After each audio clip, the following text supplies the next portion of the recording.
Here's a quick recap of today's price action. So coming into the day, I had a pretty neutral bias, but I was leaning more bullish. As you can see that we've swept liquidity inside of this 4-hour bullish fair value gap, still in discount of this range. And as you can see, we have a ton of generated buy-side liquidity above. And now we have put in a bullish SMT. So if I want to see expansion, I want to see it quickly. I want to see it right here to start disrespecting high time frame bearish PDAs to draw towards all of these generated buy-side targets. Now, pre-market, we've already mitigated this 15-minute bearish fair value gap, and right when market opens, price fails to remanipulate this high, showing that we are generating liquidity above for when we remanipulate the sell side. And then as you can see, we end up sweeping internal sell side liquidity, just generating more low resistance liquidity above on the way, which is exactly what you want for a good PO3, as our PO3 is opening, generating liquidity, so after we manipulate, we have targets to distribute towards. And then as you can see, right after, we end up getting a 30-second inversion. If you took this trade, I think this was a very good trade. I know a lot of people that took the trade, and a lot of people that didn't take the trade, but overall, especially in hindsight, I think it is a trade that I definitely should have put capital on, but I'll get to the reasons as to why I personally faded this. Now, the first and main reason as to why I faded this setup is because of ES. If we take a look at ES here, you can see that we have 3 consecutive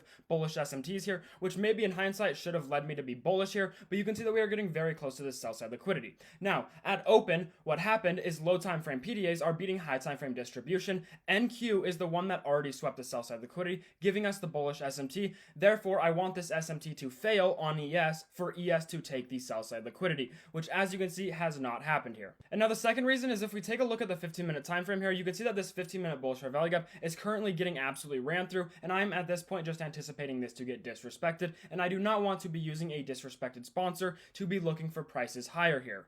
It is somewhat justified because you could say that after getting the inversion, we ended up taking the objective of resweeping this low, but overall, this just does not scream bullish to me. And then as you can see, this 30 seconds starts playing out. I think at this point in time, a bullish bias is very obvious. As you can see, we were very close to getting a beautiful close on this 5-minute inversion that I was very willing to take, getting positive risk to reward. But as you can see, last second, we end up getting a disgusting close here, just diminishing all of this good risk to reward. Therefore, I was not able to take this position. Now, moving on to the trade that I ended up taking today, you can see that we rebalance in a discount of this current dealing range, also tapping a 5-minute bullish fair value gap, where we then get a beautiful 1-minute inversion, and we now have a 4-hour unmitigated bearish fair value gap just above. So I ended up waiting for a gap tap here to get better risk to reward, just because this close was not good whatsoever. I ended up waiting for a gap tap on this 1-minute fair value gap, entered a position long, stop loss at the body, and I was just aiming for a 1-to-1 risk to reward, going break even once price hit this 4-hour unmitigated bearish fair value gap. As you can see, after a while, I ended up getting stopped at break even. I tried to catch my continuation, got stopped at break even, and I just missed the initial trade.